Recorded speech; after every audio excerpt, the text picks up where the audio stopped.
Llegamos ahora al capítulo 21. En este capítulo 21 encontramos las leyes que regularizan el asesinato, el matrimonio y los hijos delincuentes. Todavía estamos en la sección tocante a los reglamentos religiosos y nacionales, la cual se extiende desde el capítulo 8 hasta el 21. Encontramos que hay leyes interesantes y extraordinarias que dictaminan sobre muchos aspectos diferentes de la vida de Israel. Veamos pues en primer lugar las leyes en cuanto al asesinato. Leamos los primeros 4 versículos de este capítulo 21 de Deuteronomio. Si en la tierra que Jehová tu Dios te da para que la poseas, fuere hallado alguien muerto, tendido en el campo, y no se supiere quién lo mató, entonces tus ancianos y tus jueces saldrán y medirán la distancia hasta las ciudades que están alrededor del muerto. Y los ancianos de la ciudad más cercana al lugar donde fuere hallado el muerto, tomarán de las vacas una becerra que no haya trabajado, que no haya llevado yugo. Y los ancianos de aquella ciudad traerán la becerra a un valle escabroso que nunca haya sido arado ni sembrado, y quebrarán la cerviz de la becerra allí en el valle. Si un hombre hubiera sido asesinado y encontraran su cuerpo, debían medir para hallar la ciudad más cercana al muerto. Esa ciudad se hacía responsable del hombre que había sido asesinado. Ahora es posible que no hubiera sido muerto en esa ciudad, pero aún así la ciudad se hacía responsable. Leamos ahora los versículos 5 hasta el 9 de este capítulo 21 de Deuteronomio.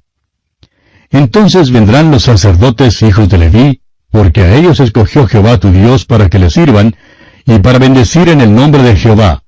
Y por la palabra de ellos se decidirá toda disputa y toda ofensa.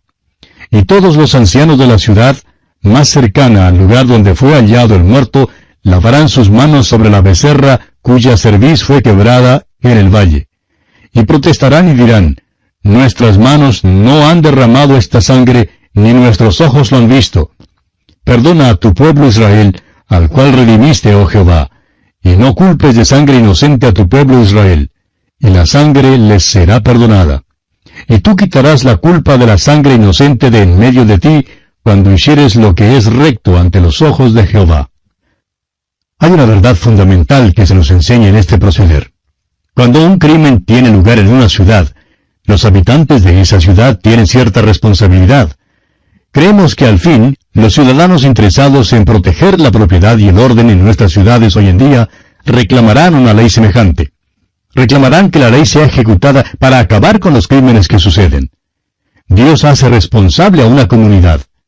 Aun si el asesinato no fuera cometido en la ciudad todavía era responsable. Los ancianos de esa ciudad debían venir y pedir perdón por la ciudad, y se les concedería el perdón. Dios así lo dispuso para que no se pudiera rehuir la responsabilidad en Israel. Nos preguntamos si hay alguna parte en nuestros países donde piensen en pedir perdón a Dios por los muchos crímenes y por las muchas cosas que suceden. Es una cosa decir que la situación es terrible, que las cosas andan mal, pero es otra cosa llegar a Dios para pedirle perdón por la nación. Dios, perdónanos hoy día nuestros pecados. ¿Sabe usted, amigo oyente, que Cristo fue muerto fuera de la ciudad? Así fue, y fue su muerte la que pudo salvar a sus asesinos. Creemos que el centurión romano, el que estaba encargado de su muerte, es uno de los hombres que fue salvo. Ahora los versículos 10 hasta el 17 dan leyes que gobiernan el matrimonio con una esposa cautiva, y leyes que dictaminan los derechos del primogénito en el caso de un hombre que tiene 2 esposas y ama a una y aborrece a la otra. Leamos ahora las leyes concernientes a los hijos delincuentes. Leamos los versículos 18 al 21 de este capítulo 21 de Deuteronomio. Si alguno tuviera un hijo contumaz y rebelde, que no obedeciera a la voz de su padre ni a la voz de su madre, y habiéndole castigado no les obedeciere, entonces lo tomarán su padre y su madre, y lo sacarán ante los ancianos de su ciudad y a la puerta del lugar donde viva. Y dirán a los ancianos de la ciudad, este nuestro hijo es contumaz y rebelde, no obedece a nuestra voz, es glotón y borracho. Entonces todos los hombres de su ciudad lo apedrearán y morirá. Así quitarás el mal de en medio de ti, y todo Israel oirá y temerá. Tenemos aquí una ley tocante al hijo pródigo. Esto es lo que debía haber acontecido cuando el hijo pródigo regresó a casa. Podemos comprender entonces cuánto escandalizó nuestro Señor a la multitud que le escuchaba cuando les dijo la parábola del hijo pródigo. La multitud creía que el muchacho sería apedreado. Imagínese su sorpresa cuando nuestro Señor Jesucristo dijo que el Padre salió para recibir al muchacho. Ellos estaban esperando que el muchacho recibiera lo que justamente merecía. A este muchacho le correspondía la deshonra, merecía morir. ¿Pero qué hace el Padre? Abraza al hijo y dice: mi hijo se había perdido y es hallado. Amigo oyente, yo me alegro de que no nos hallemos hoy bajo la ley. Si hubiéramos venido a Dios buscando justicia bajo la ley, habríamos sido muertos a pedradas como cualquier hijo delincuente. Pero hubo misericordia para nosotros. ¡Cuán maravilloso y misericordioso es Dios al aceptarnos y recibirnos cuando nos acercamos a Él! Bien, leamos ahora los versículos 22 y 23 de este capítulo 21 de Deuteronomio. Si alguno hubiere cometido algún crimen digno de muerte, y lo hiciereis morir, y lo colgareis en un madero, no dejaréis que su cuerpo pase la noche sobre el madero, sin falta lo enterrarás el mismo día, porque maldito por Dios es el colgado, y no contaminarás tu tierra que Jehová tu Dios te da por heredad. Un criminal que fuese ejecutado colgándole en un madero, es decir, crucificándole, no debía dejarse en el madero toda la noche. Eso era porque todos los colgados en madero son maldecidos por Dios. Ahora, nos parece extraña esta ley que se menciona aquí. La forma de pena capital que era usada en Israel era la lapidación. Al parecer, los israelitas no usaban la crucifixión como forma de pena capital. Lo que esto significa entonces es que mataban a pedradas a una persona y luego la colgaban en un madero. Dice aquel versículo 22, y lo hiciereis morir, y lo colgareis en un madero. Sería pues colgado en un madero si fuera criminal de los peores. Esto pondría su cuerpo en exhibición para que se viera que había muerto por un crimen terrible y para que sirviera de escarmiento a los demás. El cuerpo era quitado del madero al anochecer y debía ser enterrado. Ahora, el motivo para esto era que había una maldición sobre el que fuera colgado en un madero. Creemos que ni Moisés ni los hijos de Israel se dieron cuenta del significado completo de esta ley. El apóstol Pablo, escribiendo su carta a los Gálatas, capítulo 3, versículo 13, habla en cuanto a esta declaración de la ley y se la aplica a Cristo. Dice: Cristo nos redimió de la maldición de la ley, hecho por nosotros maldición, porque escrito está: maldito todo el que es colgado en un madero. En los tiempos de nuestro Señor, Él fue entregado en manos de los romanos para la ejecución. Ellos gobernaban en Palestina, y por tanto la pena de muerte solo podía ser ejecutada en Roma. Nuestro Señor fue crucificado sobre una cruz romana.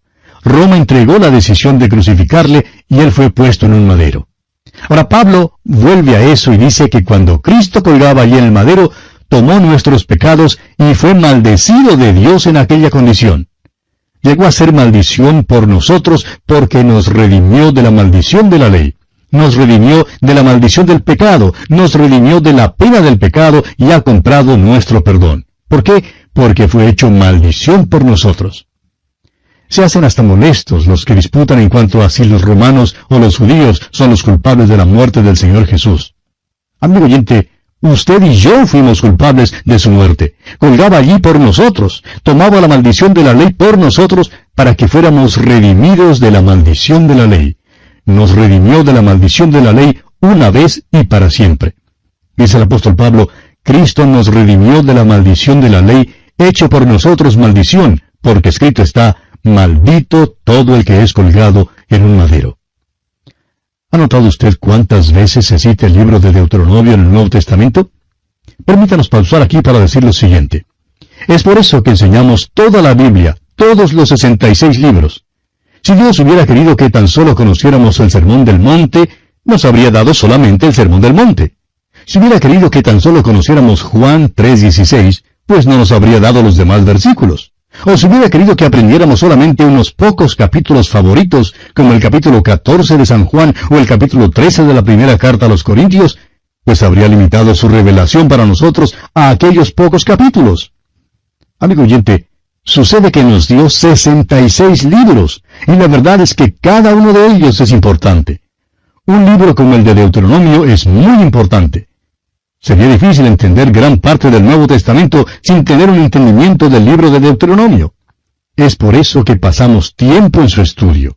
Hay lecciones espirituales tan grandes aquí y nos regocijamos de la reacción y la aceptación que tantos de nuestros oyentes le están dando. Bien, así concluye nuestro estudio del capítulo 21 de Deuteronomio. En nuestro próximo programa, Dios mediante, comenzaremos a estudiar el capítulo 22. Hasta encontrarnos de nuevo en esta misma frecuencia, amigo oyente, deseamos a usted las ricas bendiciones del Señor.